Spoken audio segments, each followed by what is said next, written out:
سبحانك لا علم لنا إلا ما علمتنا إنك أنت العليم الحكيم اللهم فقهنا في الدين وعلمنا تأويل أما بعد. أحبتي في الله, Assalamualaikum warahmatullahi wabarakatuh. Alhamdulillah, thumma alhamdulillah, segala puji dan syukur kepada Allah Subhanahu wa taala Rabbul Jalil.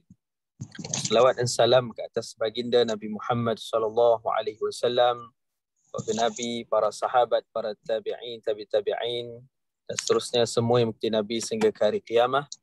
Juga dikasihi yang dimuliakan kepada para alim ulama, tuan-tuan guru, para asatizah, sahibul fadilah yang saya kenali, Fadil Ustaz Wali dan semua jemaah, terutamanya daripada jemaah Masjid Al-Hasanah Bangi dan juga peserta bagi program Tafaqquh Fiddin anjuran Masjid Al-Hasanah. Masya Allah, tabarakallah. Khabar semua sihat ya? Jadi saya mohon maaf pagi ni agak saya nampak macam kurang bersedia sikit lah. Jemaah sekalian, minta maaf. Utamanya spek mata anak bagi hilang, tuan. Semalam hilang sehari suntuk, hari ni tak jumpa lagi spek mata. Jadi mata saya pun dah jadi kecil dah, tuan. Tak apa nampak. Yang kedua, saya minta maaf pagi ni juga saya ada bawa anak saya pergi cucuk vaksin, tapi bukan vaksin COVID lah, vaksin budak kan. Cuma masih tak selesai lagi. Jadi agak lama lah. Saya ingatkan selesai sebelum pukul 9, tapi sebabkan dah pukul 9, jadi kita mulakan teruslah insya-Allah kita punya program. Jadi jemaah dikasihi oleh Allah Subhanahu Wa Taala, pada pagi ini kita akan sama-sama ikuti lagi berkenaan dengan kisah kaum Bani Israel, yang mana kali ini kita akan menyentuh beberapa watak ataupun beberapa sikap mereka, yang mana Allah Subhanahu Wa Taala mengkhabarkan kepada kita dalam Al-Quran, dan juga Nabi Muhammad sallallahu alaihi wasallam ada menceritakan kepada kita di dalam hadis-hadis Nabi sallallahu alaihi wasallam.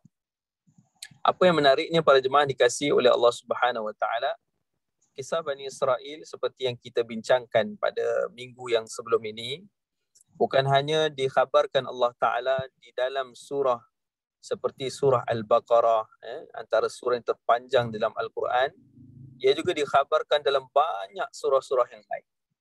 Yang lebih menakjubkan adalah pada setiap hari kita membacakan surah Al-Fatihah tidak kurang daripada 17 kali dalam sehari dalam solat-solat fardu kita.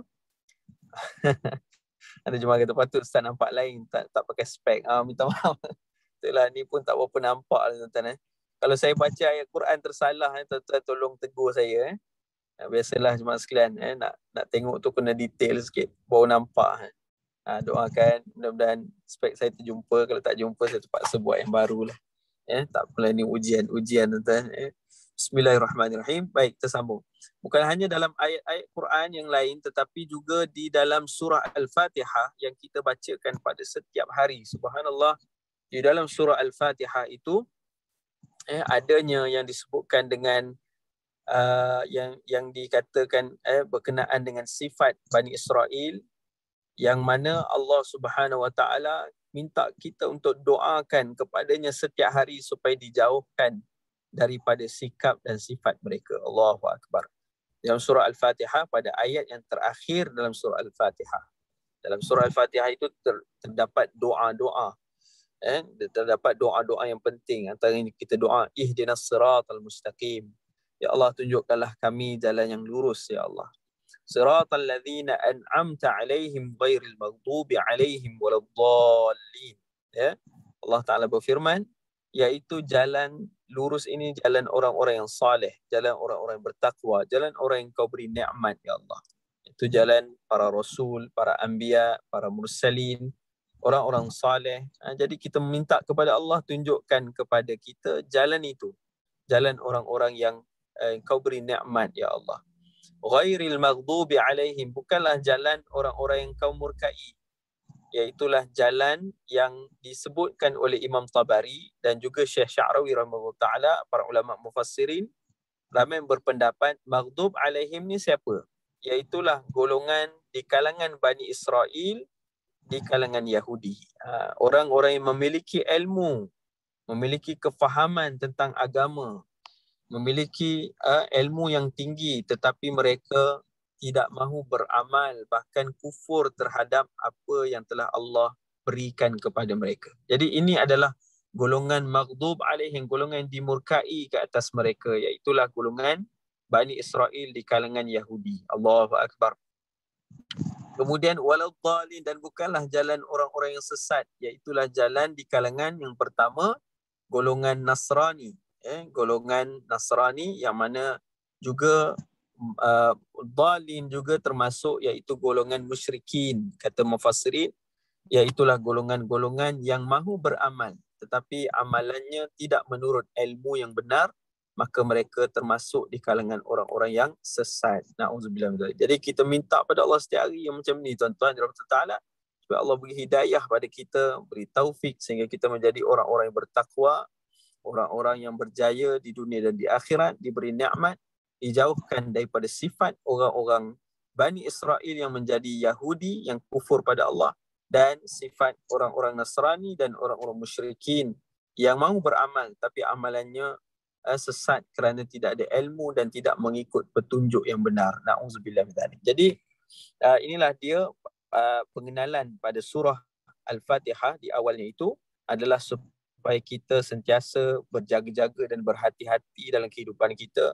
Sebagai seorang mukmin perlu terus menambah ilmu, perlu terus sentiasa dekat dengan Quran dan hadis Nabi SAW, supaya kita juga berdoa supaya Allah Ta'ala jadikan kita hamba-hambanya yang bertakwa, yang taat kepadanya, dan juga menjadi hamba-hamba yang jauh daripada kemurkaan Allah dan kesesatan. Na'udzubillah min dzalik.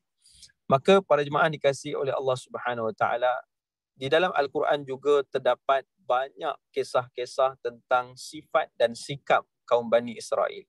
Yang mana pada pagi ini kita akan cuba untuk menerangkan di antara 9 watak yang buruk yang telah pun ditunjukkan oleh kaum Bani Israel yang kufur pada Allah Subhanahu Wa Ta'ala, yang mana menjadi pedoman kepada kita supaya kita menjauhi kepada sifat dan sikap ini. Sebab itulah di antara kaum yang banyak diceritakan dalam Quran adalah kaum Bani Israel. Kerana apa? Kerana sifat dan sikap mereka. Yang pertama, mereka diberikan hidayah oleh Allah Ta'ala, namun mereka masih lagi kufur kepada Allah Ta'ala. Yang kedua, mereka masih telah diberikan petunjuk oleh Allah Ta'ala daripada pengutusan Rasul yang ramai di kalangan kaum mereka, dan kitab yang banyak diturunkan di dalam bahasa mereka. Namun kerana kedegilan, kesombongan, sifat takabur yang melampau pada diri mereka, maka ini yang menjadikan mereka dari kaum yang mula-mulanya diberi banyak nikmat oleh Allah Ta'ala.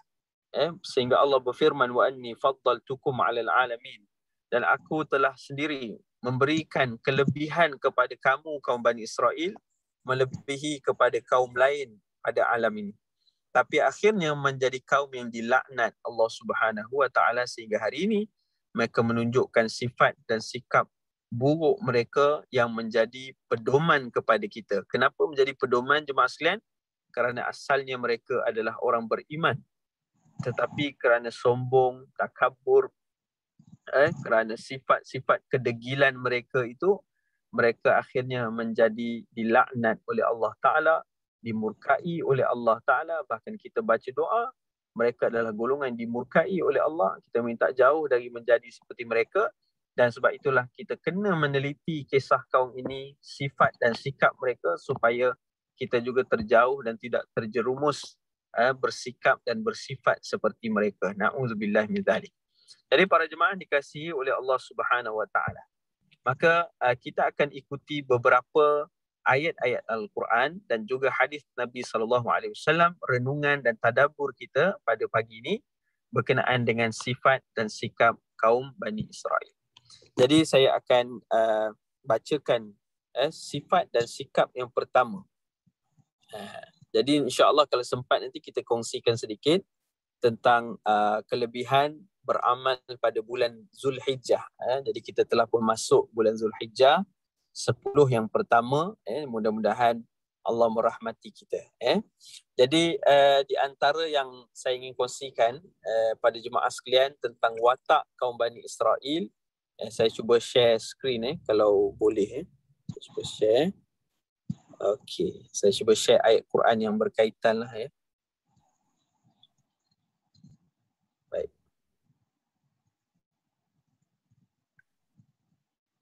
Okey, baik.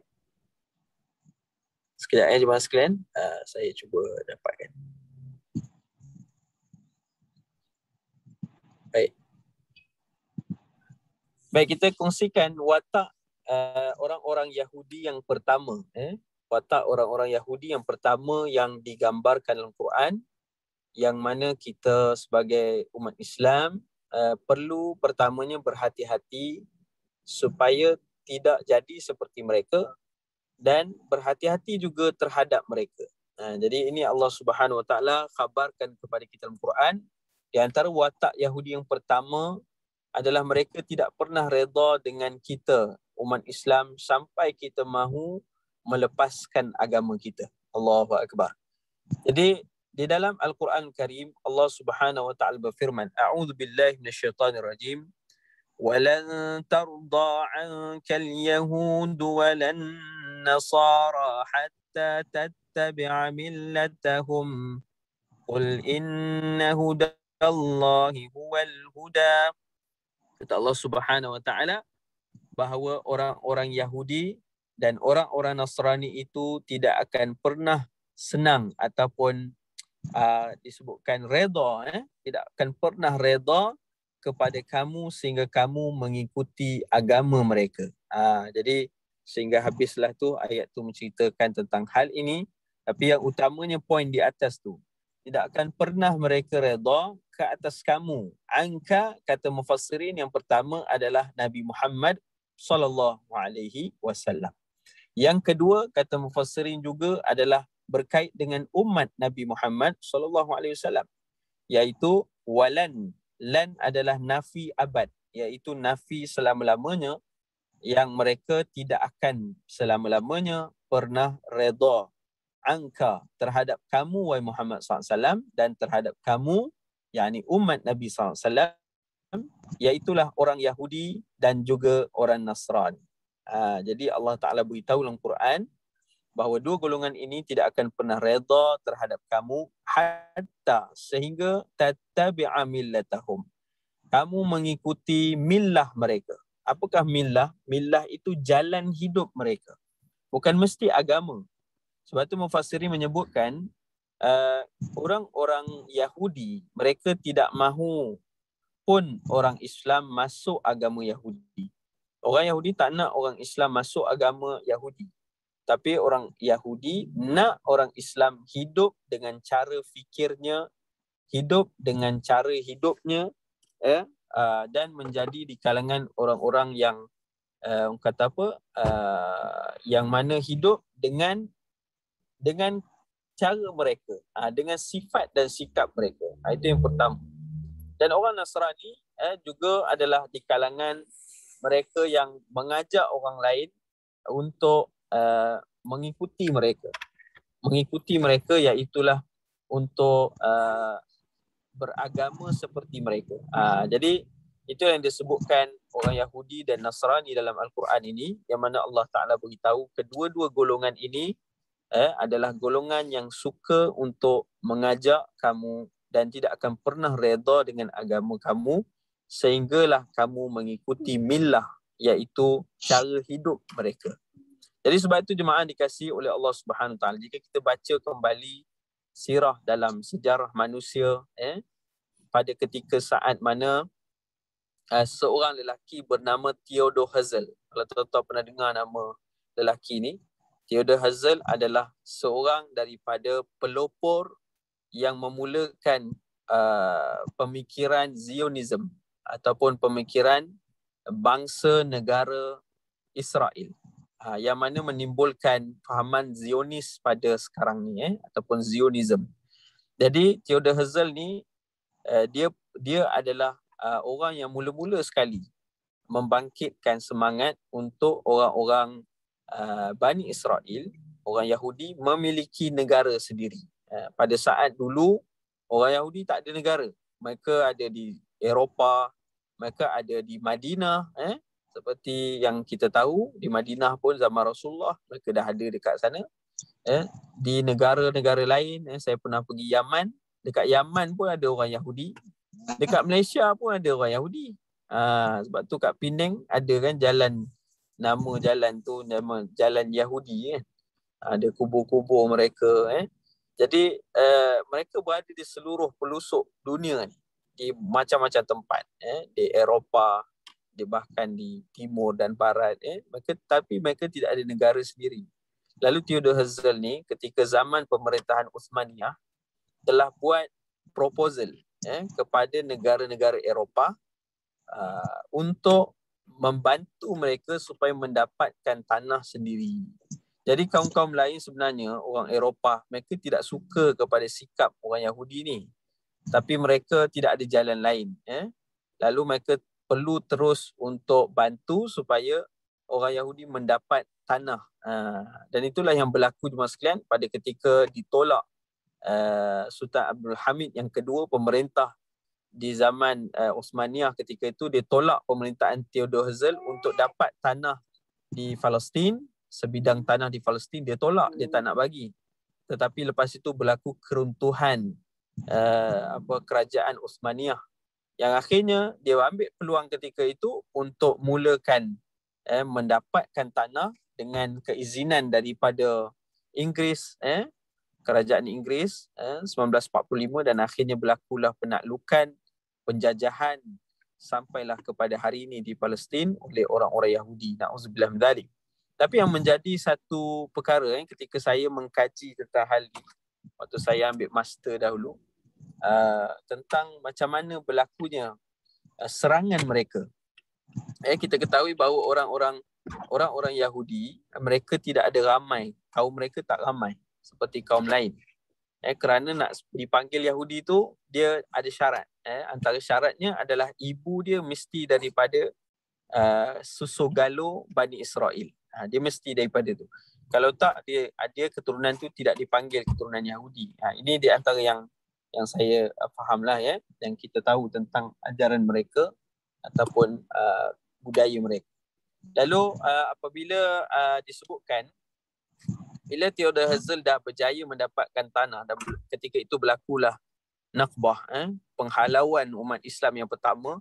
Dikatakan ketika itu sebab masa zaman tu tidak ada banyak media seperti sekarang, ramai umat Islam yang terbunuh, hampir ratusan ribu mereka telah bunuh dan mereka telah halau daripada tanah Palestin sehingga sekarang kita lihat sendiri. Na'udzubillah min dzalik. Semoga Allah melaknat mereka dan menghancurkan mereka yang kufur pada Allah Ta'ala ni. Jadi ketika itu mereka lancarkan serangan. Serangan ini adalah dalam bentuk yang lain. Iaitu mereka tahu mereka tidak mampu untuk menakluki seluruh dunia. Mereka tak boleh buat. Contohnya mereka takluk satu negara, raja dia itu adalah orang Yahudi. Dia tak macam tu. Tuan-tuan dirahmati Allah Ta'ala. Mereka melancarkan serangan-serangan minda, serangan-serangan budaya dan ikutan supaya semua di kalangan negara-negara mula mengikuti langkah mereka. Jadi sebab itulah dia lancarkan serangan dengan budaya pemikiran dan sebagainya. Lalu ketika itu berlakulah penaklukan oleh orang kata apa, tentera-tentera daripada kalangan Inggeris dan sebagainya. Mereka datang untuk sebarkan orang kata apa, undang-undang mereka, budaya mereka, sehingga walaupun dalam keadaan sekarang secara sedar ataupun tidak, mereka tetap berjaya mengawal negara-negara yang lain yang mana timbul selepas itu. Dulu umat Islam di bawah satu pemerintahan, iaitulah pemerintahan Khalifah Uthman, disebutkan Uthmaniyah ketika itu.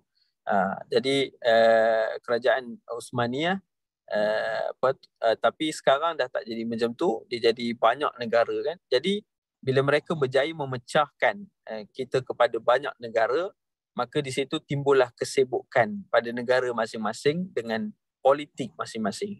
Jadi hal ini menjadikan setiap negara Islam itu tidak sibuk terhadap ummah, tetapi sibuk terhadap negara masing-masing dan bangsa masing-masing. Dan ini menjadi satu daripada kunci untuk mereka mula implement undang-undang mereka, dan akhirnya menyebabkan kehidupan masyarakat dunia. Kalau kita lihat sekarang ni, contohnya di Bukhara. Tuan-tuan pernah tahu tempat nama Bukhara? Bukhara ni dulu adalah tempat umat Islam yang begitu hebat. Bahkan Imam Bukhari adalah daripada Bukhara, di kawasan Uzbekistan dan sebagainya itulah. Jadi sampai sekarang tuan-tuan, pada sebelum COVID, ada jemaah yang saya pergi ke sana, pergi bersama jemaah. Tuan-tuan kalau tengok masa tu, tuan-tuan sedih. Tempat di Bukhara ni, masjid-masjid masa tu baru nak dibuka balik. Orang-orang dia ramai yang tak mahir agama. Walaupun ada sebahagian yang mahir, tapi ramai yang masih, masyarakat secara ramainya tak berapa mahir. Macam tu juga negara-negara Islam. Cuba tengok dahulu di Andalus, contohnya Spanyol. Spanyol sekarang ni kalau anak-anak kita tanya, apa yang mereka tahu tentang Spanyol? Mereka hanya kenal Messi, Barcelona, tuan-tuan. Kalau Spain, Messi, Barcelona. Tahukah kita bahawa Spanyol dahulu adalah kerajaan Islam yang hebat, bahkan adalah pusat ilmuan Islam. Bagaimana timbulnya kata kajian-kajian tentang Al-Quran yang berkait dengan kajian saintifik, yang sampai sekarang teknologi itu digunakan. Itu adalah negara-negara Islam. Tapi sayangnya berlaku orang kata apa, hilangnya sejarah tu, sehingga kita tidak pun berapa pasti dan tahu tentang keadaan di sana sebelum ni. Adalah di antara usaha-usaha mereka supaya melenyapkan balik semangat umat Islam. Jadi apa yang kita lakukan, apa yang mereka lakukan pada saat-saat dahulu adalah supaya umat Islam mengikuti millah mereka, iaitu mengikuti cara hidup mereka, budaya, kemudian orang kata apa, peraturan, dan orang kata apa, takut untuk mengamalkan agama. Macam itulah tuan-tuan dirahmati Ta'ala. Jadi mereka akan usaha dari banyak cara. Antaranya juga mereka timbulkan cara-cara fikir, seperti contohnya materialism. Tuan-tuan kalau pasal perkataan ism ni, materialism, contohnya seperti nihilism, hedonism. Ini semua adalah perkataan-perkataan yang ada ism ni, bermaksud dia adalah kepercayaan atau keimanan terhadap benda tu. Contohnya kalau kita panggil materialism, maka seorang tu dia berfikir materialism. Kalau materialistik artinya dia suka kepada material, kepada barang-barang, material kan. Tapi materialism adalah keimanan. Maksudnya dia bergantung dan dia meletakkan kemuliaan pada benda tu. Maksudnya kalau seorang tu dia hidup dengan materialism, artinya hidup dia adalah untuk material. Itulah hidup dia, untuk mengejar material. Begitu. Kalau hedonism artinya hidup untuk mengejar kepuasan nafsu. Jadi daripada hedonism ni lah, hidup bermatlamatkan, mengejar nafsu atau memuaskan nafsu. Jadi timbullah LGBT, timbullah orang kata apa, budaya-budaya pornografi dan sebagainya. Itu timbul daripada hedonism. Hedonism adalah hidup untuk memuaskan hawa nafsu. Itu prinsip dan keimanan hidup. Dan macam tu jugalah nihilism, kepercayaan bahawa Tuhan ni kalau ada, Tuhan ni kita tahu tapi tak perlu percaya dia ada. Jadi pemikiran-pemikiran ni menusuk dalam minda ummah manusia, sehingga manusia itu boleh mengikuti kepada millah mereka, cara mereka, apa yang mereka buat diredai, macam tu. Dan ini berlaku para jemaah sekalian, sehingga hal ini Allah sebutkan dalam Quran di zaman Nabi SAW sendiri, sampailah kepada zaman kita. Jadi tuan-tuan, di antara milah mereka di zaman Rasulullah, apa yang berlaku?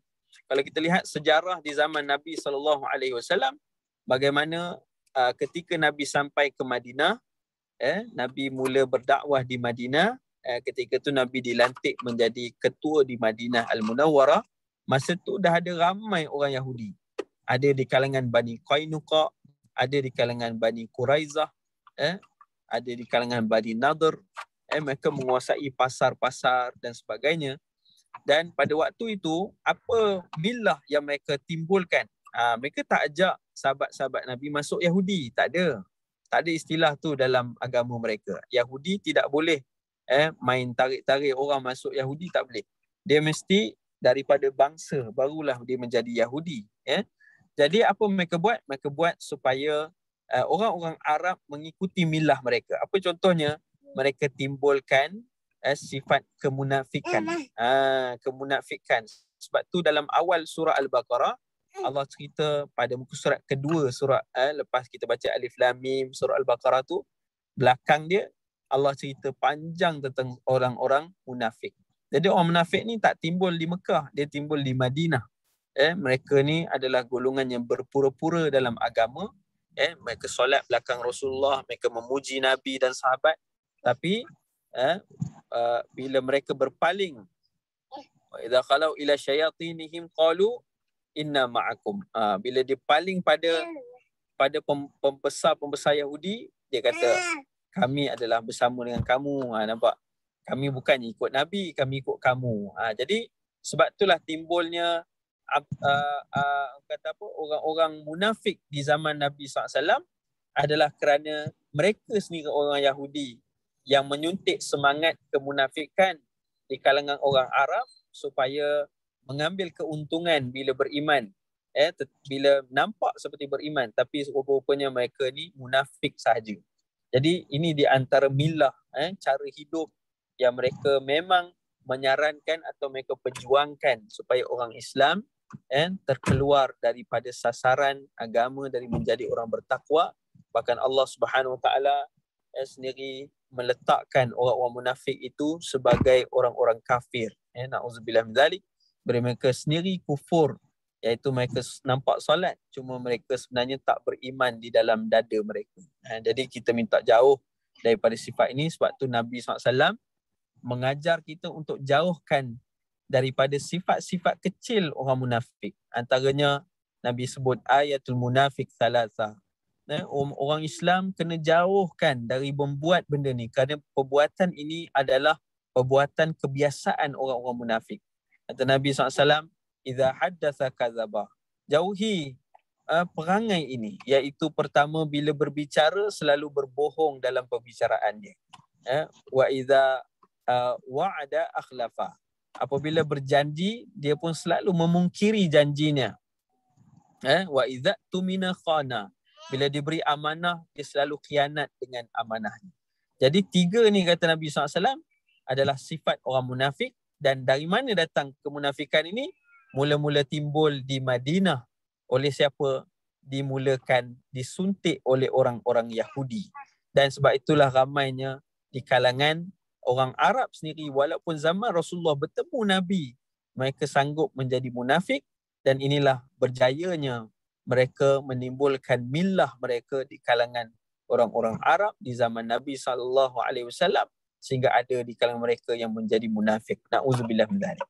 Lalu sebab itulah jemaah dikasihi oleh Allah Subhanahu Wa Taala, Allah Taala terangkan tentang hal ni kepada kita supaya kita sentiasa berhati-hati dan juga menjauhi kepada sifat ini. Baik, jemaah sekalian dirahmati oleh Allah Subhanahu Wa Taala, kita kongsikan yang seterusnya. Apakah di antara watak-watak Yahudi yang mana Allah Ta'ala khabarkan? Pertama, mereka tidak pernah redha, maka mereka akan melakukan usaha-usaha supaya umat Islam lalai di dalam perjuangan mereka menjadi hamba Allah, menjadi khalifah, supaya umat Islam terleka dan terkejar-kejar kepada dunia. Mereka buat supaya umat Islam, generasi Islam tidak kenal kepada para ulama. Mereka buat supaya generasi baru Islam hanya lebih kenal nyanyian, lagu berbanding daripada Al-Quran, ataupun jauh daripada minat mereka kepada Quran dan majlis ilmu. Na'udzubillah min dzalik. Jadi ini di antara usaha-usaha mereka. Sebab itulah kita kena sentiasa ingatkan kepada keluarga kita, kepada anak-anak kita, cucu kita, supaya jangan jauh dari Quran, jangan jauh daripada majlis ilmu. Kalau nak tengok bola pun boleh tengok bola, tapi dalam masa yang sama janganlah tengok bola saja bangun, subuh pun tinggal. Na'udzubillah min zalik. Jadi biarlah kita seiring. Kalau buat maknanya kehidupan tu, kalau bersukan tak jadi masalah, tapi dalam masa yang sama jangan tinggal ilmu Quran, jangan tinggal ibadah pada Allah Ta'ala, dan cakna tentang agama dan sebagainya. Kerana itu semua penting supaya generasi yang baru ni tak mudah terjerumus kepada banyaknya jarum-jarum mereka yang nak membawa umat Islam kepada milah ataupun cara kehidupan mereka. Na'udzubillah min zalik. Sebab tu dinyatakan dalam Al-Quran satu ayat yang menarik dalam surah An-Nas. Kalau tuan-tuan lihat balik dalam surah An-Nas, nanti kita cerita sekejap pasal surah ni sebab ada kait dengan kisah Bani Israel juga kepada Nabi SAW. Dalam surah An-Nas, Allah Ta'ala sebut tentang mana syaitan. Allah sebut tentang syaitan, dan surah An-Nas ni adalah surah perlindungan. Kita nak baca, nak jauh diri daripada syaitan, daripada gangguan, kita baca surah An-Nas. Antaranya ayat terakhir Allah Ta'ala sebut apa? Bila Allah Ta'ala sebut pada ayat-ayat terakhir tu, min syarril waswasil khannas alladhi yuwaswisu fi sudurin nas minal jinnati wan nas. Ayat tu satu benda yang Allah Ta'ala khabarkan bahawa maknanya ada syaitan-syaitan yang akan membisikkan keraguan kepada manusia.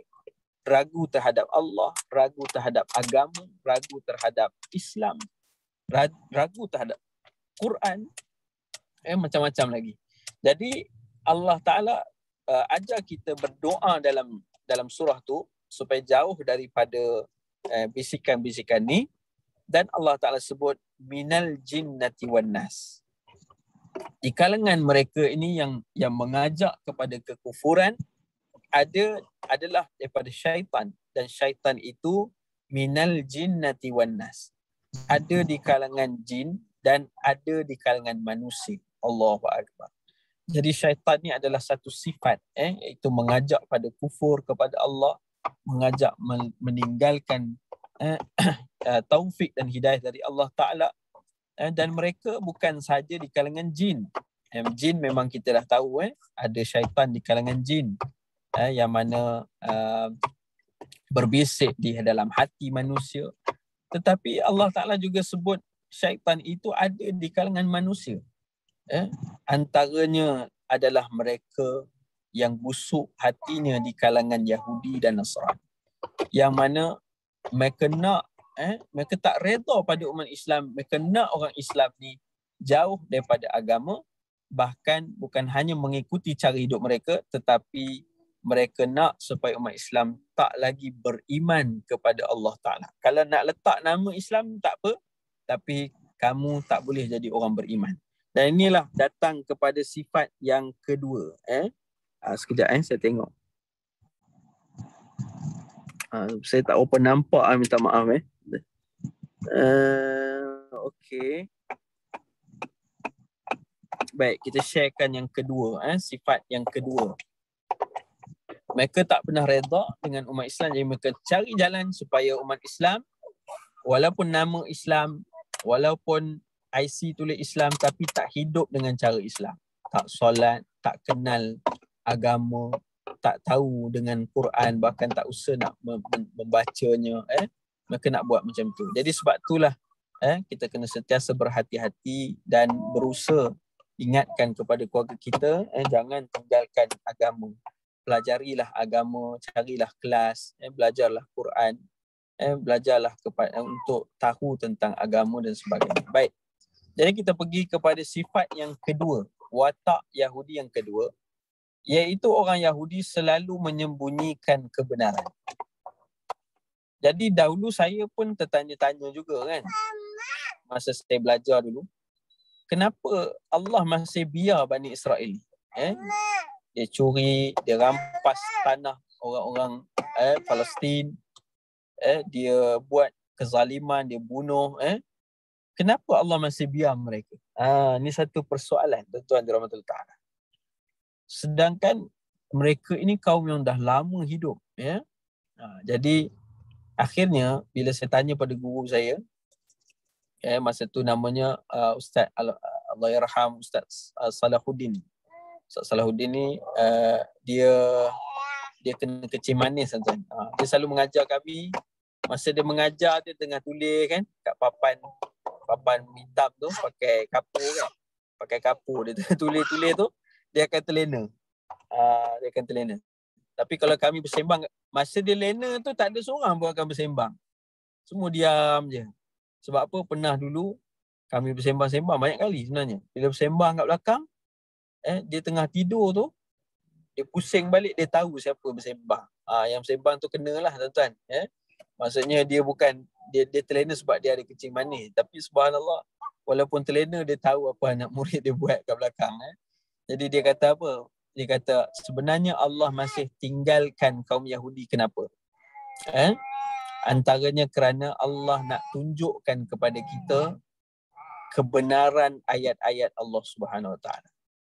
Dalam ayat Allah tu cerita sifat orang Yahudi di zaman Nabi Musa, di zaman Nabi Yaqub, di zaman Nabi Muhammad SAW. Kalau kaum tu dah pupus, dah tak ada, kemungkinan ada orang akan mempersoalkan. Sebab kebanyakan ayat-ayat tentang Yahudi ni cerita tentang hati mereka yang tersembunyi. Sifat mereka yang tersembunyi. Sebab apa? Allah nak beritahu supaya kita jangan ada sifat-sifat macam ni dalam hidup kita. Supaya tak jadi seperti mereka. Jadi kalau kaum tu dah pupus, mungkin orang akan mempersoalkan, betul ke Quran ni cakap macam ni? Nampak? Kalau orang-orang yang tak beriman pada Quran, dia akan cakap, ini semua adalah tohmahan terhadap Bani Israel.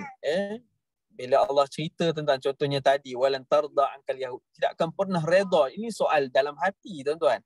Tapi Allah tayangkan sehingga orang semua tahu bahawa mereka tidak akan pernah redha dengan orang Islam.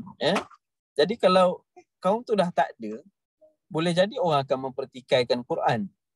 Boleh jadi orang akan cakap Quran ni hanya cerita aja. Dia tak, sebenarnya tak tahu benda sebenar. Mungkin kaum tu kaum baik. Allahu akbar, na'udzubillah min zalik.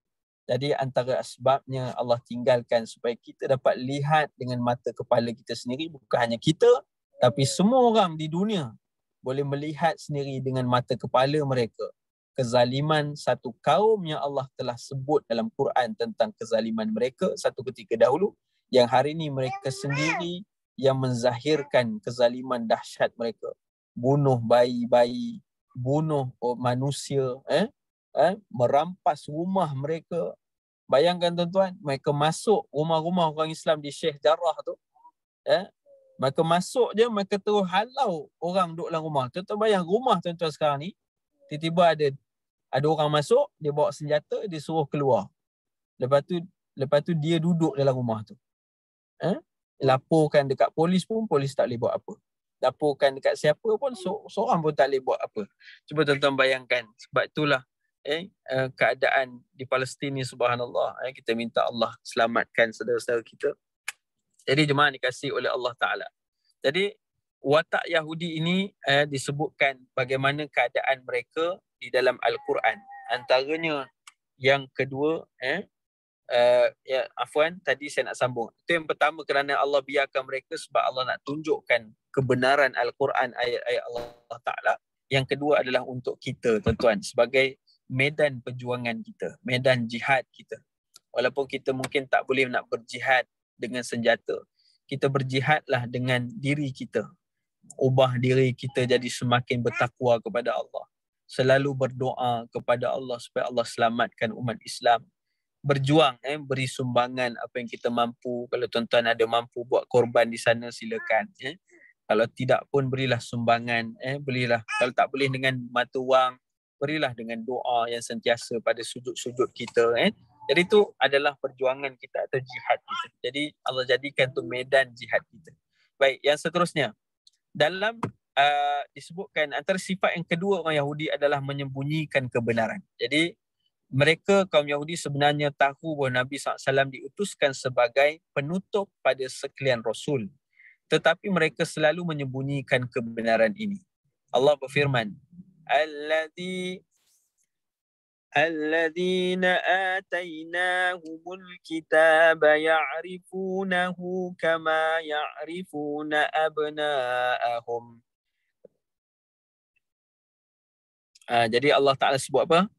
Alladzina atainahum. Orang-orang di kalangan Yahudi dan Nasrani yang telah kami berikan kitab kepada mereka. Jadi yang diberi kitab ni Yahudi, Nasrani. Jadi Nasrani ini pun dahulu adalah Bani Israel. Mereka dikurniakan kitab Injil kepada Nabi Isa AS. Namun selepas itu berlakulah kata apa, pengubahsuaian Injil. Begitu juga Taurah yang diberikan kepada Nabi Musa, berlaku juga pengubahsuaian kitab Taurah. Akhirnya daripada mereka ni seorang Muslim menjadi Yahudi dan menjadi Nasrani. Baik. Jadi mereka ni mendapat kitab. Artinya mereka mendapat wahyu dari Allah. Dan wahyu itu menceritakan tentang sesuatu berita yang penting. Di antaranya adalah berita pengutusan Rasul yang terakhir, Nabi Muhammad SAW. Dan Allah ceritakan dalam surah Saf bagaimana Allah menyatakan, wa idh qala Isa ibn Maryam lil hawari, wa idh qala Isa ibn Maryam, katanya Allah SWT bahawa ketika Nabi Isa alaihissalam berkata, wa idh qala Isa ibn Maryam liqaumihi saya mulakan daripada Nabi Musa. Wa idh qala Musa liqaumihi ya qaumi lima tu'dunani wa qad ta'lamuna anni rasulullahi ilaikum falamma zaghu azagha Allahu qulubahum wallahu la yahdil qaumal fasiqin. Allah Ta'ala sebut Nabi Musa AS pernah sebut pada kaum dia, wahai kaumku, kenapa kamu menyakiti aku? Kerana banyaknya sifat-sifat buruk yang kamu tunjukkan. Bila Allah dah tunjuk mukjizat pada kamu, kamu tetap kufur pada Allah Ta'ala. Nabi Musa sendiri marah pada mereka dan sebut hal ni kepada mereka. Dan kemudian Nabi Isa, wa idh qala Isa ibn Maryam, Allah Ta'ala sebut Nabi Isa AS tu berkata pada mereka bahawa nanti afwan, ayat tu inni rasulullah ilaikum musaddiqan lima baina yadayya minat Taurah. Kata Nabi Isa AS, aku adalah Rasul yang diutuskan kepada kamu, yang mana membenarkan Taurah, membenarkan kitab Nabi Musa yang diturunkan kepada Nabi Musa AS. Kemudian Nabi Isa beritahu, wa mubasysyiran bi rasulin ya'ti min ba'di ismuhu Ahmad, dan aku juga datang, kata Nabi Isa, seperti mana Musa datang memberikan khabar gembira kepada kamu, iaitu akan datang Rasul selepasku bernama Ahmad. Allah sebut dalam surah Saf. Dan hal ini sebenarnya bukan hanya termaktub dalam surah As-Saf, tetapi termaktub dalam kitab Taurah dan terdapat dalam kitab Injil bahawa Rasul terakhir namanya Ahmad ataupun Muhammad, yang terpuji. Subhanallah. Tapi apa yang terjadi? Bila datang, falamma ja'ahum bil bayinat, bila datang kepada mereka Nabi Muhammad SAW bawa bukti kebenaran, bawa karakter-karakter yang disebutkan dalam Taurah dan Injil, lalu apa mereka kata kepada Nabi SAW? Mereka kata, hadas sihrun mubin. Nabi ini sedang menyihir orang. Nabi Muhammad ni dia sihir orang lain supaya orang ikut dia. Na'udzubillah min zalik. Jadi inilah yang Allah khabarkan dalam surah Al-Baqarah ni. Allah kata apa? Mereka dah dapat dah khabar dalam kitab mereka. Mereka dah kenal dah Muhammad SAW ni macam mana sifat mereka. Jika tidak, kenapa orang Yahudi ramai berkumpul di Madinah? Kerana mereka tahu daripada ahli kitab yang terdahulu berdasarkan daripada Taurat bahawa Nabi yang terakhir itu akan datang ke Madinah. Kerana sifat-sifat karakter tempat Nabi akan diutuskan tu sama tepat dengan Madinah. Jadi mereka dah tunggu siap-siap ratusan tahun sebelum Nabi SAW diangkat menjadi Rasul dan sebelum Nabi berhijrah ke Madinah. Nampak tuan-tuan dirahmati Allah. Jadi Allah kata apa? Ya'rifunahu. Mereka kenal Nabi Muhammad SAW. Kama ya'rifuna abna'ahum. Seperti mereka mengenal anak-anak mereka sendiri. Allahu Akbar. Dan sesungguhnya sebahagian di antara mereka menyembunyikan kebenaran. Wa inna fariqam minkum la yaktumunal haqqa wa hum ya'lamun. Sedangkan di kalangan mereka itu, siapa dia mereka?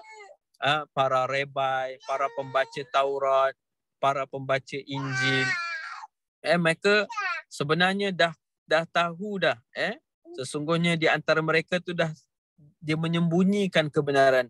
Walaupun mereka sebenarnya dah tahu dan confirm dah memang benar Nabi Muhammad SAW itulah Rasul yang disebutkan di dalam kitab-kitab, yakni Injil dan juga Taurat. Allahu Akbar. Jadi jemaah sekalian dirahmati Allah Ta'ala, ini antara sifat yang kedua mereka. Dan Allah Subhanahu Wa Ta'ala menceritakan sifat ni kenapa tuan-tuan? Di kalangan umat Islam, ada di kalangan kita memiliki ilmu. Dan ada yang mana disebutkan sebagai orang-orang yang berilmu, alim, yang disebutkan para ulama. Jadi di kalangan Yahudi pun mereka ada yang macam tu. Ada yang tahu baca kitab Taurat yang lebih mahir, yang lebih menguasai hukum hakam dalamnya. Tapi apa bezanya di antara ulama mereka dan ulama di kalangan umat Islam? Ulama di kalangan mereka adalah ulama yang suka menyembunyikan kebenaran. Siapa benda yang betul mereka akan simpan. Kenapa? Mereka takut hilang kemuliaan. Mereka takut kalau dengan mereka kata Nabi Muhammad SAW ni betul, mereka akan mula tidak diambil endah lagi kata-kata mereka. Darjat mereka turun. Maka mereka tak nak hilang harta dunia, pangkat dan darjat. Mereka menyembunyikan kebenaran dan menyatakan bahawa Nabi ini tak betul, Nabi ini yang salah, bukan Nabi ini sebab dia bukan bangsa Bani Israel. Maka orang-orang yang bawah yang tak tahu baca Taurat ni semua ikut rabai-rabai mereka ni. Dan akhirnya mereka menjadi kufur dan tidak mengikuti Nabi SAW yang mana menjadi kewajipan untuk mereka mengikutinya. Jadi umat Islam diajarkan kepada kita semakin bertambah ilmu, bukan semakin sombong, bukan semakin cinta kepada dunia. Tetapi dengan bertambah ilmu lah kita semakin tawaduk, semakin zuhud. Semakin zuhud ni bukan maksud pakai baju yang terkoyak rabak tuan-tuan. Bukan. Tapi maksudnya berpada-pada dan bersederhana dalam kehidupan.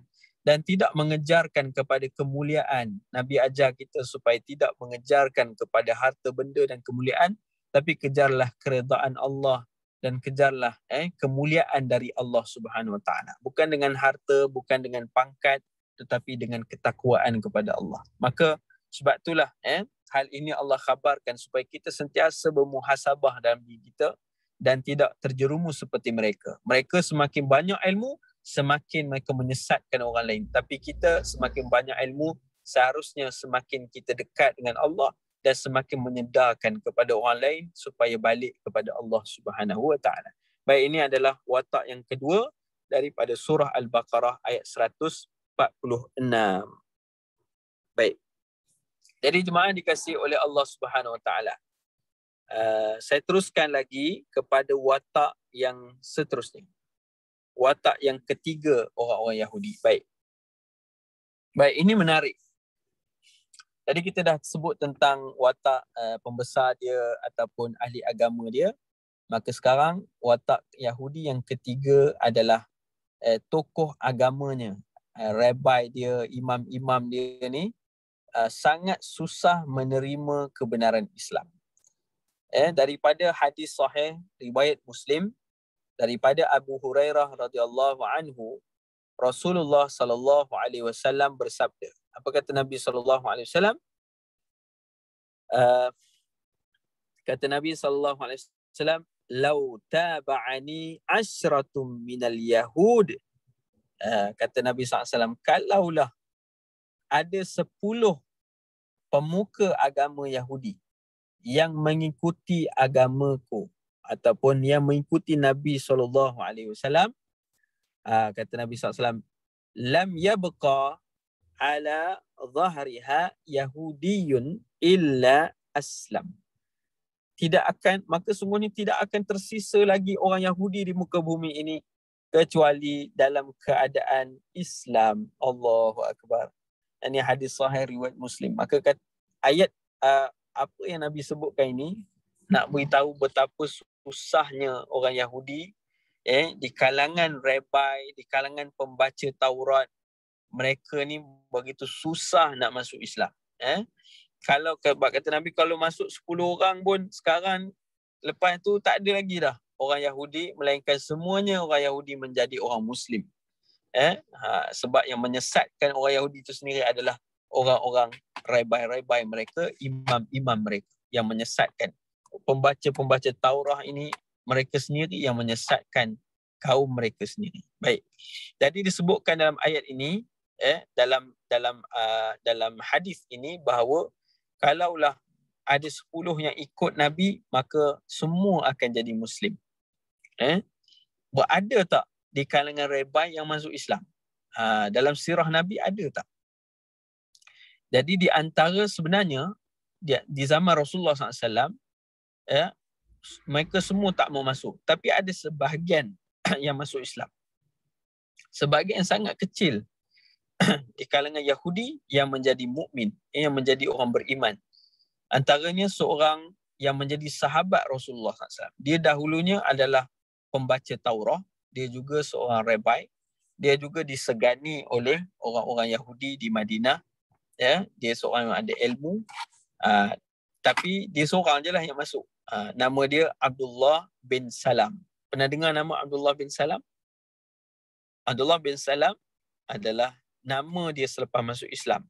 Sebahagian kata sebelum dia masuk Islam, nama dia Haris. Haris bin Salam.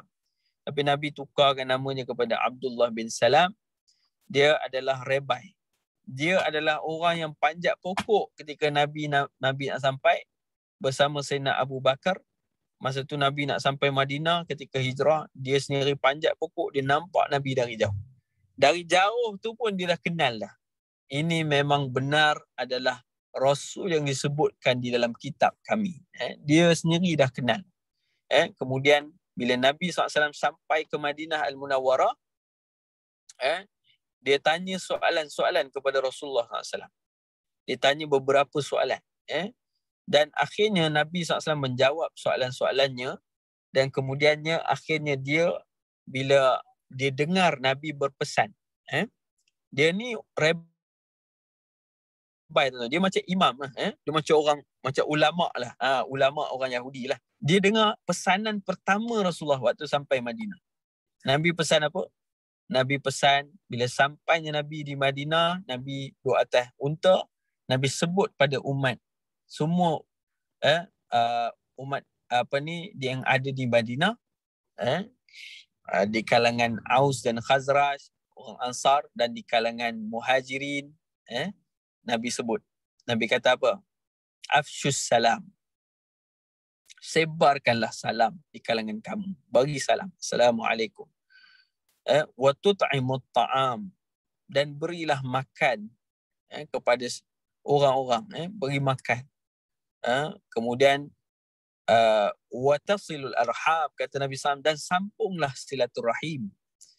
Dan kemudian sallu bil lail wan nasu niyam, dan solatlah, tusalli fil lail, solatlah kamu di waktu malam ketika umat Islam ketika orang sedang tidur. Kemudian Nabi kata apa? Tadkhulul jannata bisalam, kamu akan masuk syurga dengan sejahtera. Bila dia dengar kata-kata Nabi yang pertama ni, Nabi sampai Madinah, Nabi kata macam ni, tuan-tuan, dia memang tahu dan sangat confirm bahawa itu adalah Rasul yang terakhir, Nabi Muhammad SAW. Dan dia akhirnya mengucapkan 2 kalimah syahadah. Dia pun beriman pada Allah dan menjadi sahabat Rasulullah SAW. Abdullah bin Salam, tuan-tuan kena ingat nama ni. Abdullah bin Salam. Dan Abdullah bin Salam ni banyak tolong Nabi dalam perjuangan Nabi menyampaikan dakwah kepada orang-orang Yahudi terutamanya. Sebab dia tahu kitab Taurah. Abdullah bin Salam ni dikenal kitab Taurah. Dan dia bukan hanya tahu dan kenal, tapi dia mahir. Sampai satu ketika orang-orang Yahudi nak uji Nabi SAW. Di kalangan mereka ada 2 orang yang berzina. Seorang lelaki dan perempuan yang telah bernikah, telah berzina. Ni siapa ni? Orang-orang Bani Israel, orang Yahudi di Madinah. Lalu mereka berjumpa dengan Rasulullah SAW untuk Nabi memutuskan keputusan ataupun undang-undang terhadap 2 orang yang berzina ni. Jadi masa tu Nabi kata, mana dia orang yang membaca Taurah, kamu punya rabai mana? Datanglah.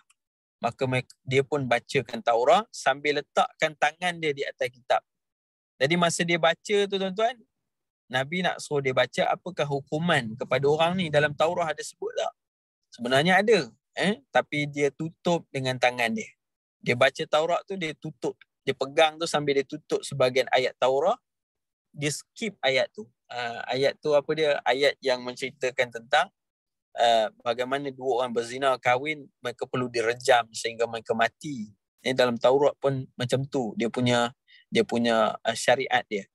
Tapi dia cakap apa? Dia kata, 2 orang ni dalam Taurat beritahu hanya conteng muka mereka dengan arang dan kemudian bawa mereka pusing Madinah. Jadi Nabi SAW akur dengan apa yang dia sebut sebab dia dah baca dalam Taurat dalam bahasa Ibrani. Tapi tiba-tiba Abdullah bin Salam bagi tahu pada Rasulullah, ya Rasulullah, mereka sedang menipu kerana mereka sedang menutup kitab Taurah.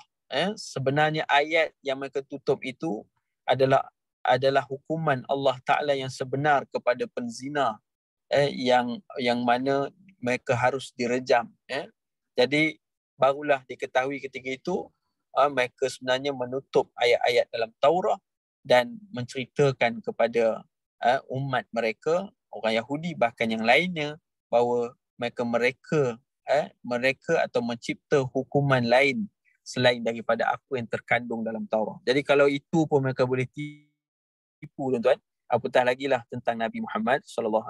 Lagi banyaklah mereka buang ayat, mereka ubah suai supaya tidak ada ayat yang menceritakan tentang Nabi SAW. Padahal itulah ayat sebenar yang turun daripada Allah Subhanahu Wa Taala. Jadi ni dia kisah yang ketiga atau watak yang ketiga. Pembesarnya susah nak masuk Islam. Kata Nabi, kalau 10 masuk tentulah yang lain akan menjadi Islam juga. Tapi tak ada. Yang ada hanya seorang, namanya Abdullah bin Salam. Sebagai riwayat lain kata ada seorang lagi. Tapi itulah dia. Yang paling banyak pun seorang 2 lah tuan-tuan. Susah orang Yahudi, terutamanya tokoh-tokoh agama, dia nak masuk Islam atas sebab tadi tu, walan tarda'ankal yahud walan nasara. Mereka terlalu mencintai pada bangsa mereka sehingga kan mereka tidak boleh terima akan Nabi Muhammad SAW yang bukan daripada bangsa Bani Israel. Baik, jadi ini yang ketiga. Maka saya teruskan lagi dengan watak yang keempat. Watak yang keempat. Mungkin hari ni kita sentuh sampai 5 lah kot. Tengok yang mana sempat. Sebab ada 9, mungkin tak sempat nak semua. Kita sentuh sampai 5 insyaAllah. Baik, watak yang keempat. Baik, ini adalah perkara yang berlaku di kalangan orang Yahudi. Iaitu sikap mereka, orang Yahudi, yang menyembah pemuka agama mereka sendiri. Ini satu yang bahaya. Sebab tu, walaupun dalam agama Islam tidak diajar sebegini, tidak diajar untuk taklid sahaja ataupun hanya mengikuti sahaja kepada seorang guru, tetapi kita kena ada ramai guru-guru, dan setiap guru ini mereka boleh ditegur. Contoh macam saya sendiri pun, kalau saya sampaikan benda yang salah, tuan-tuan wajib menegur saya atas kesalahan saya, ataupun tuan-tuan kena menegur saya atas kesilapan saya. Jadi tuan-tuan dirahmati Allah Ta'ala, tidak ada di kalangan kita yang sempurna. Walaupun seorang tu dah setinggi mana pun ilmu, tetap dia tidak sempurna ilmunya. Tetap mungkin ada kekurangan atau kesilapan. Dan itu adalah prinsip yang dipegang oleh semua para ulama. Bahkan disebutkan para ulama-ulama yang dahulu, para ulama hadis yang terdahulu, mereka ini senang saja kalau ditegur. Maksudnya mereka salah tulis dalam kitab hadis mereka, sedangkan ada anak murid mereka yang menegur, mereka salah orang kata apa, tulis dalam dalam mereka punya kata kitab, mereka tak ada masalah untuk mengakui kesilapan, dan mereka tidak ada masalah untuk orang kata apa, membetulkan balik kesalahan-kesalahan mereka. Jadi itulah yang menjadi contoh ulama terdahulu. Jadi sepatutnya begitulah juga yang berlaku pada zaman sekarang. Kalau di kalangan ilmuwan yang ditegur, seharusnya berlapang dada dengan teguran, kerana mungkin kata apa, teguran-teguran tu hikmahnya adalah kebaikan pada semua orang. Sebab apa? Sebab apa, daripada teguran itu juga dia boleh membetulkan, ataupun kalau betul dia benar, dia boleh mempertahankan supaya orang mengetahui kebenaran. Tetapi hal ini tak berlaku di kalangan orang Yahudi. Orang Yahudi dia memang akan, orang kata apa, mengikut 100% kepada pemuka agama dia. Dipanggil ta'assub. Mereka ta'assub kepada pemuka agamanya, sehingga sampai boleh menyebutkan yang ini mereka menyembah kepada pemuka agama mereka. Na'udzubillah min dzalik. Dan bukan sembah Allah lah, sembah imam-imam pula dah. Na'udzubillah min dzalik. Dan ini berlaku bila Allah mengkhabarkan dalam Quran, ittakhadhu ahbarahum wa ruhbanahum arbaba min dunillah. Katanya Allah Subhanahu Wa Taala bahawa mereka menjadikan orang-orang alim mereka dan rahib-rahib mereka sebagai Tuhan, sebagai Rabb mereka selain Allah, dan juga mereka mempertuhankan dan wal Masih ibn Maryam, dan mereka mempertuhankan Al-Masih putera Maryam, iaitu Nabi Isa alaihissalam. Wa ma umiru illa liya'budu ilahan wahidah. Pada mereka hanya disuruh untuk menyembah Tuhan yang Maha Esa, iaitu Allah Subhanahu Wa Taala. Tidak ada Rabb yang berhak disembah melainkan Dia. La ilaha illa huwa subhanahu amma yusyrikun. Tidak ada Tuhan yang layak disembah melainkan Allah Subhanahu Wa Taala. Jadi inilah yang disebutkan sebagai peringatan daripada Allah Subhanahu Wa Taala, bagaimana mereka, yakni orang-orang Yahudi dan di kalangan Nasrani, yang menyembah pemuka-pemuka dan orang-orang alim mereka. Dan begitu juga orang Nasrani menyembah manusia, iaitu menyembah Nabi Isa AS. Na'udzubillah min dzalik. Pada mereka sebenarnya, kedua-duanya Yahudi dan Nasrani, mereka disuruh menyembah Allah Subhanahu Wa Taala semata-mata, dan mereka disuruh untuk menyucikan Allah Ta'ala daripada segala sembahan yang lain, melainkan hanya kepada Allah Ta'ala. Subhanahu amma yusyrikun. Maha suci Allah Ta'ala daripada apa yang mereka persekutukan atau yang mereka syirikkan. Nampak tuan-tuan dirahmati Allah Ta'ala? Orang-orang Yahudi menyembah pemuka. Ya, akhirnya pemuka itu berhak melakukan apa saja, sehingga kan menyesatkan kepada kaum Bani Israel. Jadi kaum Yahudi di kalangan pemuka mereka yang ahbarahum, kata Allah Ta'ala, wa ruhbanahum, orang-orang alim, orang-orang rahib-rahib mereka, orang-orang ibadah mereka, kalau disebut macam ni semua ikut saja, tanpa mengkaji, tanpa detail, tanpa kembali kepada kitab, kerana ramai di kalangan Yahudi tak tahu pun nak baca kitab Taurah, jadi akhirnya mereka hanya ikut saja. Dalam Taurah kata ikut Nabi Muhammad SAW sebagai Rasul, beriman pada Allah. Tapi orang alim dengan mereka punya rahib kata tidak, kita beriman pada, mereka boleh kata mungkin beriman pada Allah, tapi kita tidak ikut Muhammad, kita masih berpegang pada Musa alaihissalam, kita tak ikut Nabi Muhammad sallallahu alaihi wasallam. Jadi akhirnya mereka menjadi kufur, kerana bila datang satu rasul, mereka wajib mengikuti rasul itu dan wajib beriman dengannya, dan wajib mengikuti syariat yang telah pun diturunkan kepada rasul tersebut. Macam tu jugalah zaman Nabi Isa alaihissalam. Bila datang Nabi Isa, mereka tak nak ikut Nabi Isa alaihissalam. Mereka terus nak kekal dengan ajaran Nabi Musa alaihissalam, sedangkan perintah Allah untuk ikut Nabi Isa. Tapi mereka meninggalkan Nabi Isa, bahkan berniat jahat untuk bunuh Nabi Isa alaihissalam. Jadi inilah dia antara sikap buruk mereka yang Allah Ta'ala suruh kita semua sama-sama berhati-hati daripada terjerumus kepadanya. Na'udzubillah min dzalik. Jadi oleh sebab demikian, Dalam Islam kita diajar untuk memiliki ramai guru-guru, belajar dari ramai guru. Apapun kalau berlaku perselisihan, Allah Ta'ala sebut kembali kepada Quran dan hadis Nabi SAW, kembali kepada apa yang diwahyukan Allah Ta'ala. Maka berlaku perselisihan para ulama itu adalah perkara yang biasa sebenarnya. Yang utamanya adalah sifat terbuka apabila mendapat teguran dan sebagainya, supaya kita saling dapat memperbaiki.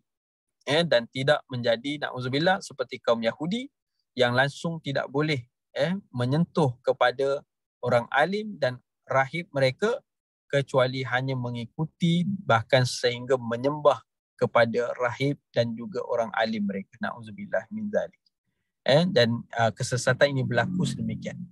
Baik, yang terakhir saya akan kongsikan iaitu sifat yang kelima. Sifat yang kelima atau watak Yahudi yang kelima adalah orang Yahudi pernah menyihir Nabi Muhammad sallallahu alaihi wasallam. Baik. Jadi sifat yang kelima ni adalah sifat yang berlaku hasil daripada hasad yang ada dalam jiwa-jiwa manusia. Na'udzubillah min zalik. Kalau kita melihat kembali dalam Al-Quran Karim, ayat yang menceritakan tentang sihir, ia di antaranya berlaku di zaman Nabi Sulaiman AS.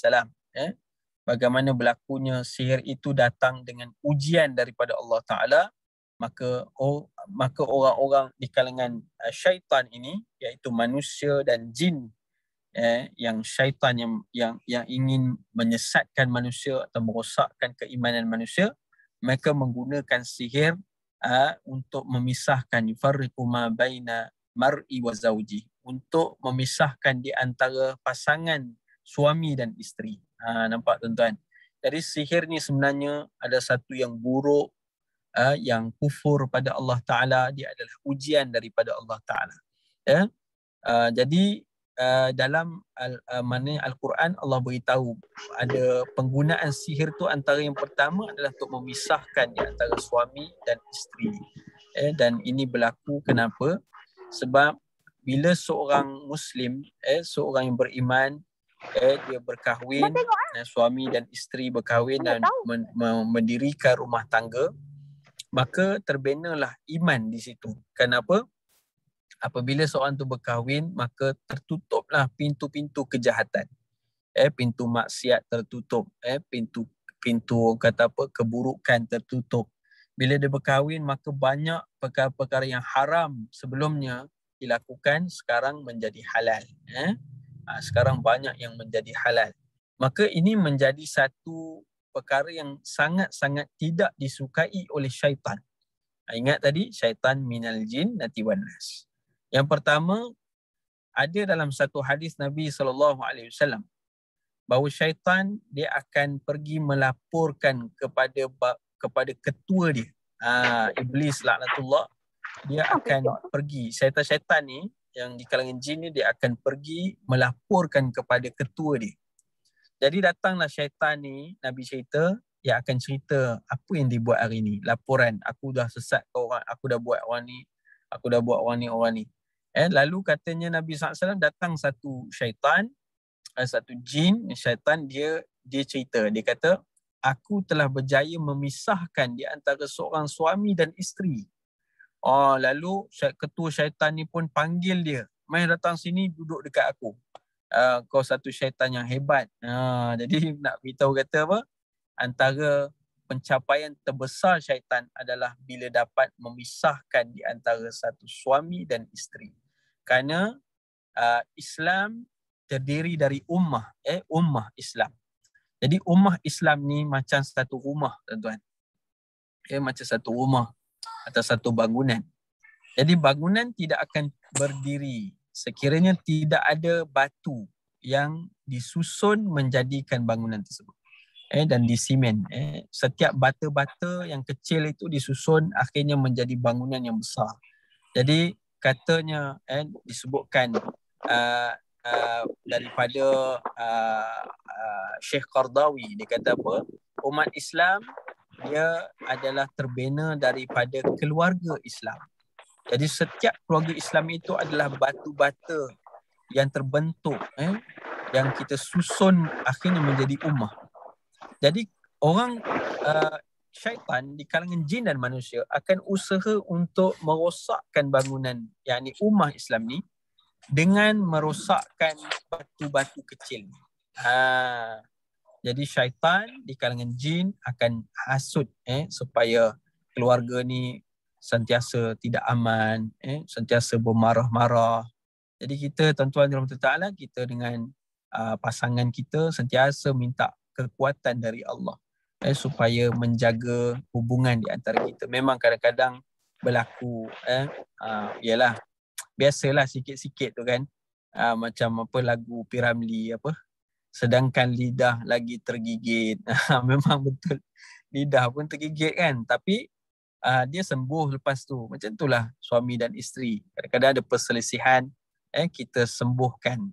Kita kena segera cari ruang untuk menyembuhkan dia, bukan dibiarkan sampai masing-masing dengan keegoan, dengan kesombongan. Tak, kita dua-dua maksudnya saling bertolak ansur, dan itulah yang Allah redha, yang Allah sangat suka.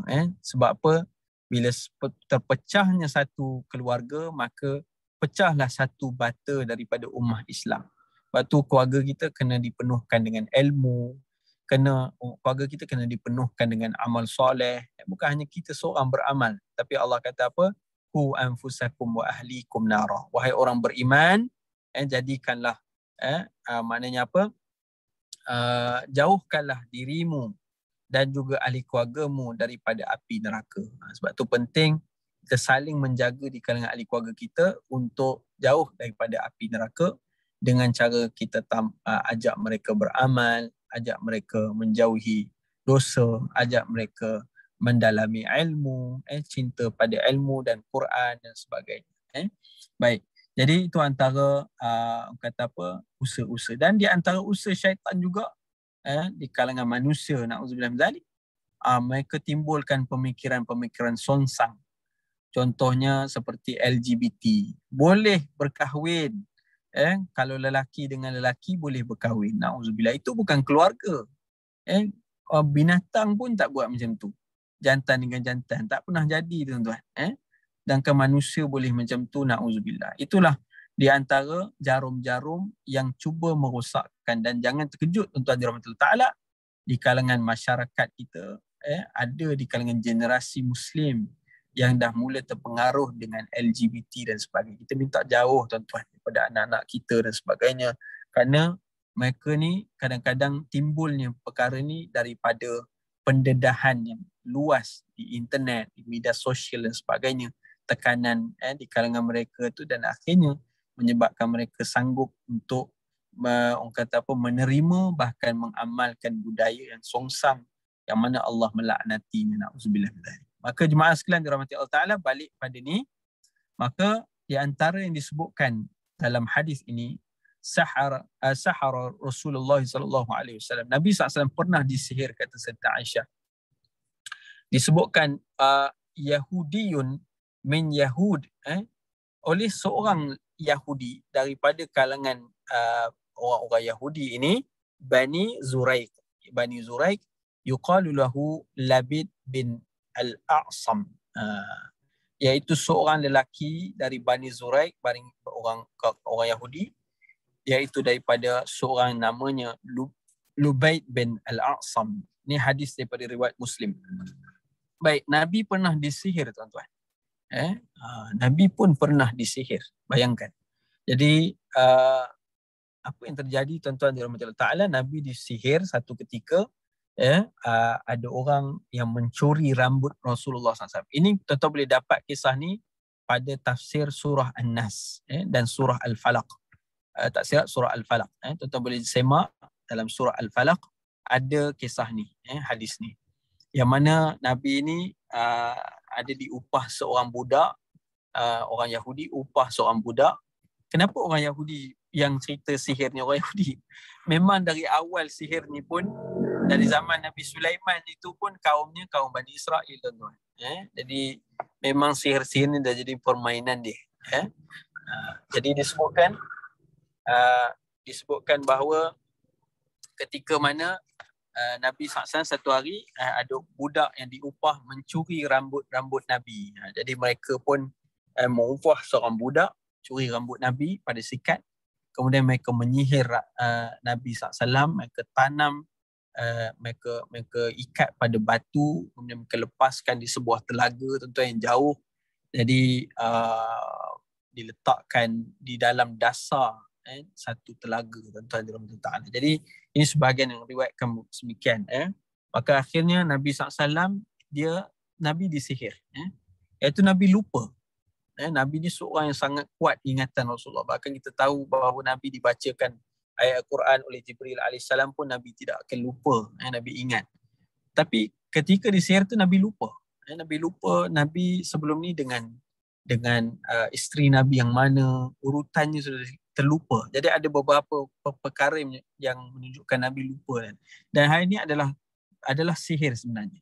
Dan akhirnya Nabi SAW didatangi Jibril AS yang mana mengkhabarkan tentang hal tersebut, lalu turunlah surah Al-Falaq. Yang kita baca dalam surah Al-Falaq itu adalah surah Mu'awwizatain, dua surah yang menjadi pelindung. Yang mana Nabi kata jangan tidak dibacakan, melainkan dibacakan surah ini kurang-kurangnya 3 kali di waktu pagi dan 3 kali di waktu petang. Kita bacakan dua surah ni, Mu'awwizatain, surah pelindungan, dua surah pelindungan, surah An-Nas dan surah Al-Falaq. Jadi kita bacakan, insya-Allah menjadi perlindungan. Dalam hadis pun ada sebut tentang hal ni.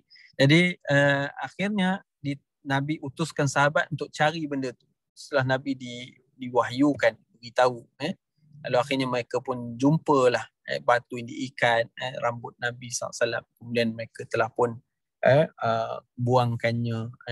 Dan akhirnya terlerailah sihir tersebut dengan Nabi SAW juga membacakan surah-surah ayat daripada surah Al-Falaq, mohon perlindungan daripada Allah Subhanahu Wa Taala, maka Allah memberikan perlindungan kepada Nabi SAW.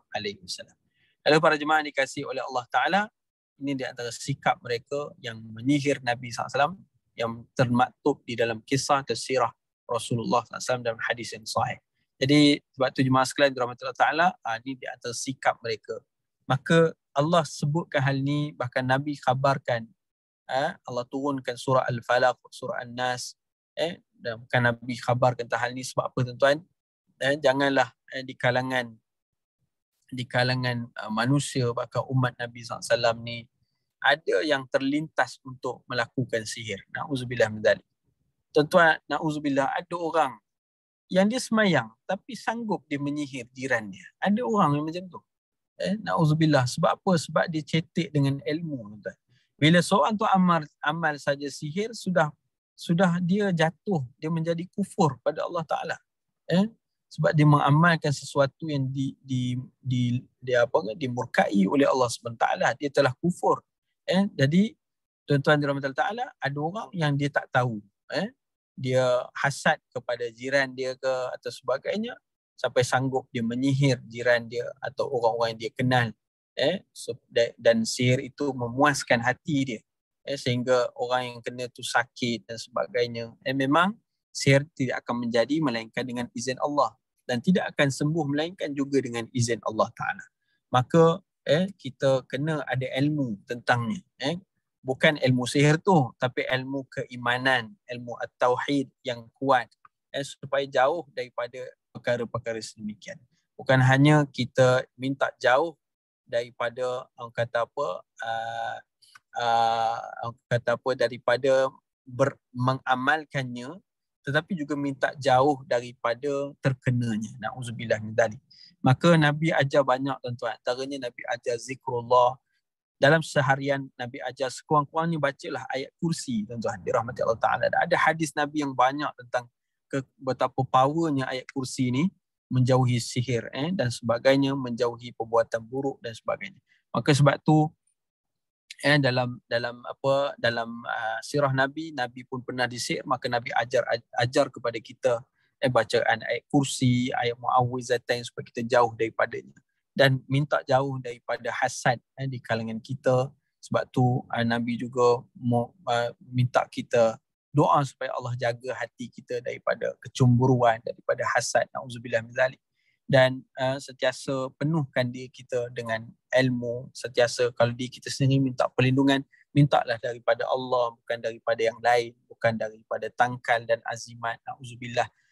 Jadi kita sendiri perlu ada ilmu tauhid, ilmu keimanan yang kuat supaya terjauh daripada perkara-perkara yang rosak, apatah lagi yang boleh merosakkan iman. Kalau merosakkan iman itu sehingga sebenarnya boleh menjerumuskan seorang kepada neraka Allah Ta'ala kerana ia adalah mensyirikkan Allah. Kalau dia melakukan sihir, artinya dia mensyirikkan Allah.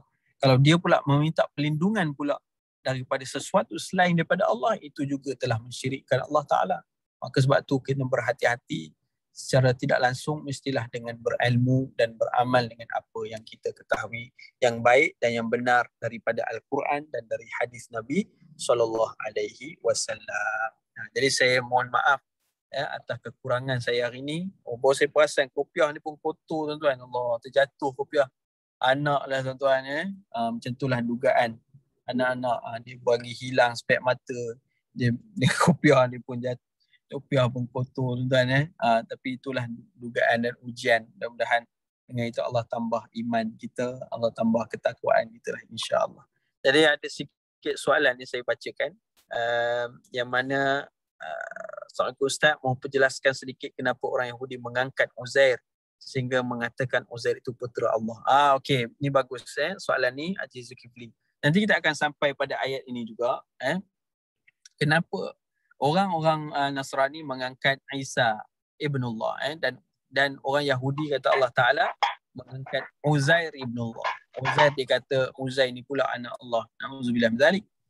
Uzair adalah orang soleh. Dia bukan anak Allah, tetapi dia adalah orang soleh. Macam tu juga Nabi Isa AS, dia adalah Rasulullah, Rasul utusan Allah. Dia bukan anak Allah. Na'udzubillah min zalik. Jadi Uzair kenapa mereka angkat menjadi sedemikian? Baik. Dalam sejarah mereka, saya ada baca sedikit dalam Al-Quran pun ada tafsiran. Tapi sedikit yang saya bacakan, saya kongsikan. Tapi mungkin tak berapa detail. InsyaAllah nanti kita boleh detailkan pada pertemuan yang lain. Uzair ni dia adalah orang soleh yang pernah Allah Ta'ala berikan kelebihan bagi dia.